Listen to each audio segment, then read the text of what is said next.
Voici une ville jeune, dynamique, très ensoleillée et pas loin de la mer. Je vous présente les charmes de Montpellier dans cet épisode 208 du podcast Fluidité. Alors c'est parti. Juste avant de commencer, je voudrais vous rappeler que sur mon site internet français avec fluidité.com, je peux vous aider à progresser en français. On propose des cours privés avec des tuteurs sympas pour pratiquer votre conversation. Mais on propose aussi le Club VIP, une grande communauté d'apprenants pour pratiquer votre oral en groupe dans des chats Zoom tous les mois. On fait entre 8 et 10 chats par mois et toute l'année dans lesquels on fait différentes activités en français pour le pratiquer et pour apprendre à le parler avec confiance. Il y a aussi un groupe Telegram privé actif tous les jours et d'autres avantages. Alors pour avoir toutes les informations, les liens sont dans la description ou alors vous cherchez français avec fluidité pour trouver mon site web. Bonjour tout le monde et bienvenue dans ce nouvel épisode. On continue notre tour des métropoles françaises, c'est-à-dire des plus grandes villes de France, pour que vous puissiez les découvrir un peu, si jamais vous voulez les visiter ou même aller y vivre. Donc dans les épisodes précédents, vous trouverez les descriptions d'autres villes comme Dijon, Rouen, Nantes, Lille, etc., etc. Et ça vous fait découvrir la culture et l'histoire de France. Donc pour cette fois, c'est le tour de Montpellier, qui est la 7e ville la plus peuplée de France, donc elle est quand même assez importante. On va parler de sa géographie, un peu de son histoire et des choses importantes qu'il y a dans la ville ou aux alentours. Alors, le nom de la ville a deux prononciations. Théoriquement, on doit prononcer Montpellier parce qu'il y a deux lettres L après le E.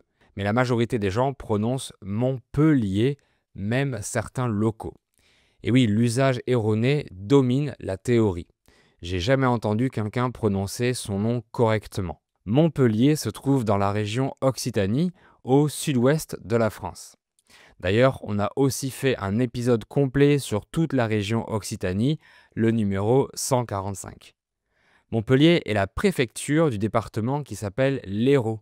Attention, c'est pas le même mot que le héros d'un film. Si je dis le héros d'un film, le héros d'un livre, le H bloque l'apostrophe, donc je garde l'article le. Mais le département français s'appelle l'Hérault. Je suis déjà passé par Montpellier une fois, mais très rapidement, très succinctement, donc je ne me souviens pas vraiment de la ville. L'agglomération se trouve en bord de mer Méditerranée, à seulement 10 km des plages. C'est aussi pour ça que la ville est si attirante. La mer Méditerranée est très appréciée des Français et beaucoup veulent vivre sur la côte. En plus, c'est un endroit où il y a du soleil toute l'année.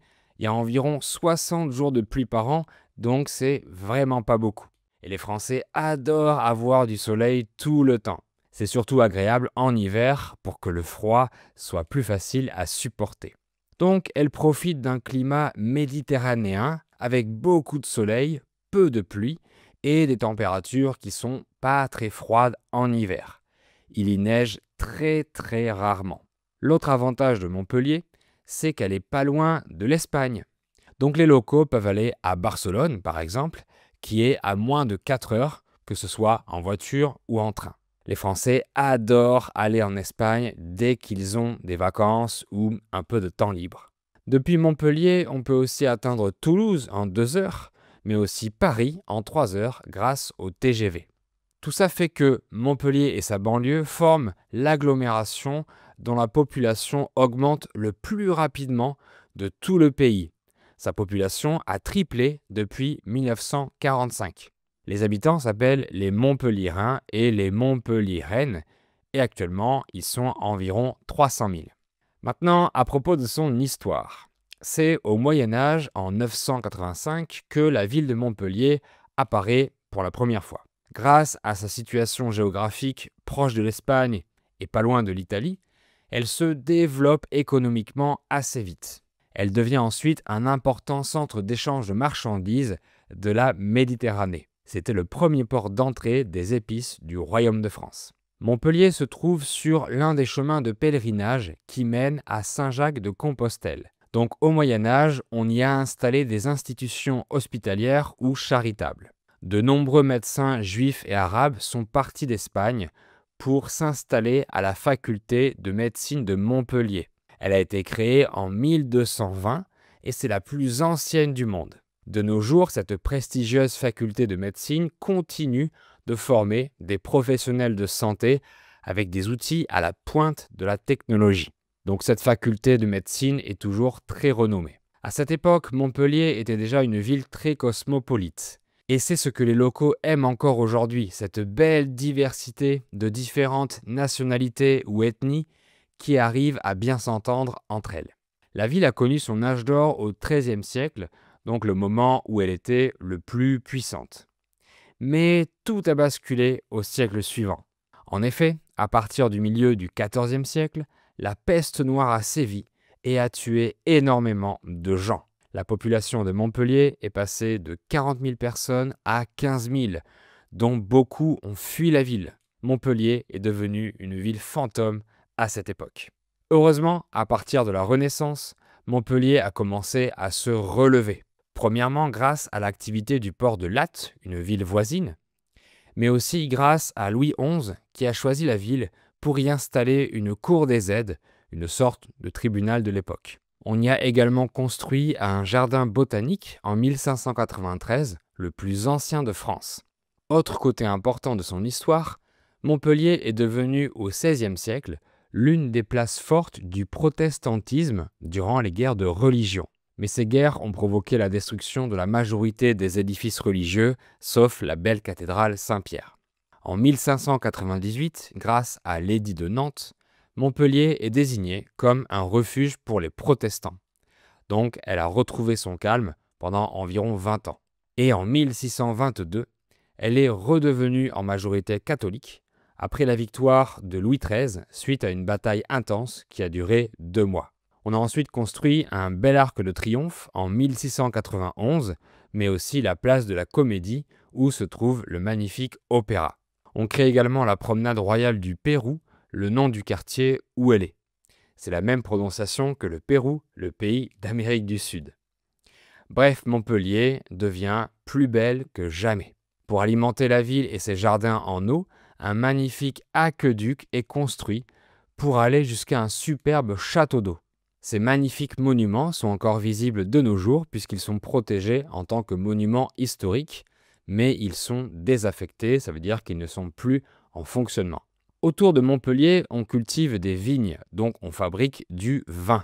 Et au XIXe siècle, l'augmentation de cette viticulture apporte une richesse supplémentaire à la ville qui subit d'autres travaux d'embellissement.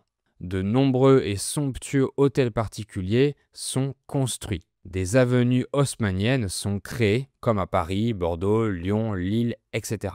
Montpellier va aussi se développer culturellement, en créant notamment le musée Fabre, l'un des plus importants musées d'art d'Europe. À la fin du XIXe siècle, on crée un tramway, d'abord tiré par des chevaux et électrifié par la suite. Ce tramway a été rénové en l'an 2000 et alimente encore la ville de nos jours. Il est assez particulier puisque l'extérieur des trams ont été décorés par des designers et même par Christian Lacroix, le fameux couturier français. Donc le tramway de Montpellier a été élu le plus sexy d'Europe en 2012 par le magazine New York Times. D'après mes informations, les trams seraient encore décorés comme ça aujourd'hui. Donc à Montpellier, il y a tout d'abord le centre-ville moyenâgeux et ses petites ruelles. C'est le quartier qui s'appelle l'Écusson, avec tous les beaux monuments à voir que je vous ai cités. Il y a aussi le quartier du Pérou et ses beaux jardins. De toute façon, à Montpellier, il y a beaucoup de parcs et c'est très appréciable pour se rafraîchir en été dans une grande ville. On peut également se promener sur les rives du Lèze, le fleuve qui passe en pleine ville. La rive, c'est le bord d'un fleuve. Et il ne faut pas rater le sympathique marché du Lèze, d'ailleurs. Donc les locaux aiment se promener au centre-ville, qui est l'une des plus grandes zones piétonnes d'Europe, une zone où les piétons sont prioritaires. Montpellier est une ville très étudiante, ce qui veut dire que la population est très jeune. Donc la belle métropole est très active et très vivante. Au sujet de l'emploi, la ville s'est développée économiquement en partie grâce à IBM, la fameuse entreprise informatique implantée à Montpellier depuis 1965. Dell, une autre entreprise informatique, a aussi choisi Montpellier pour y installer son siège social français. L'industrie de la ville s'est spécialisée dans l'informatique, donc de nombreuses sociétés de services informatiques s'y sont installées. Montpellier attire aussi beaucoup d'étrangers qui représentent environ 16% de sa population. La plupart sont venus à Montpellier pour faire leurs études. Autour de la ville, il y a une magnifique nature. Premièrement, la belle côte méditerranéenne, avec plein de belles stations balnéaires proches, comme Palavas-les-Flots ou encore la Grande Motte. Mais on trouve aussi l'étang de Thau et le petit port de Sète, un port de pêche très mignon, la ville natale de Georges Brassens.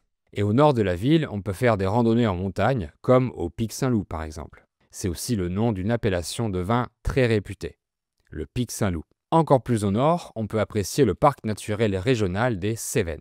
Ville de la Languedoc, c'est-à-dire de l'Occitan, Montpellier a fait partie du prestigieux mouvement culturel des troubadours, ces musiciens du Moyen-Âge qui chantaient en langue occitane en France, en Espagne et en Italie. De nos jours, il y a encore des célébrations occitanes dans la ville. Voilà pour cette description de Montpellier. Alors dites-moi en commentaire si vous habitez à Montpellier et ce que vous aimez de la ville ou ce que vous n'aimez pas. Sinon, écrivez ce qui vous a intéressé ou plu. Pour progresser en français ou si vous voulez soutenir la chaîne et le podcast, vous pouvez acheter mon livre En route vers le français avec fluidité.